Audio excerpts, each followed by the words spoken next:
Welcome to an important episode of ask doctor MIMS.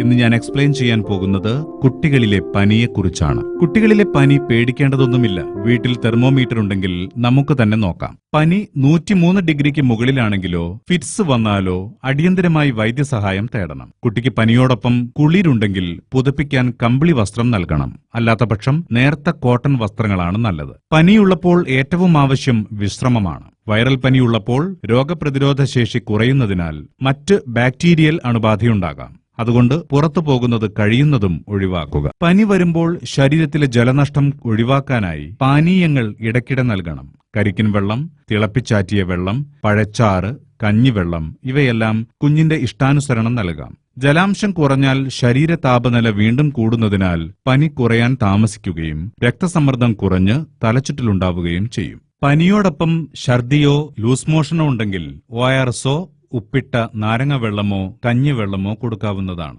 പനിയോടൊപ്പം ഫിറ്റ്സും കണ്ടുവരാറുണ്ട്. ഈ സമയത്ത് കുട്ടിയെ കമിഴ്ത്തി കിടത്തി തല അല്പം താഴ്ത്തണം. ഇതുകൂടാതെ മെനിഞ്ചൈറ്റിസ്, മസ്തിഷ്ക ജ്വരം എന്നിവ കാരണവും പനി വരാം. അതിനാൽ പരിശോധന നടത്തുന്നത് നല്ലതാണ്. ഫിറ്റ്സ് വന്നവർ എപ്പോഴും പനിയുടെയും ഫിറ്റ്സിന്റെയും ഗുളികകൾ കയ്യിൽ കരുതണം. പനി തുടങ്ങുന്ന അവസരങ്ങളിൽ ഫിറ്റ്സ് ഉണ്ടാവാനുള്ള സാധ്യത കൂടുതലാണ്. അതിനാൽ ഡോക്ടർ നിർദ്ദേശിച്ച അളവിൽ മരുന്ന് നൽകണം. പനി ഒരു രോഗമല്ല, രോഗലക്ഷണം മാത്രമാണ്. സ്വയം ചികിത്സിക്കാതെ ഡോക്ടറുടെ നിർദ്ദേശപ്രകാരം മാത്രമേ മരുന്ന് കഴിക്കാവൂ. നിങ്ങൾക്കേവർക്കും ഇത്തരം പല രോഗങ്ങളെക്കുറിച്ചും അറിയണമെന്നുണ്ടാവും. അതെല്ലാം ഇമെയിലിലൂടെ ഞങ്ങളെ അറിയിക്കുക. അവർ ഇമെയിൽ ID ask@drmims.com.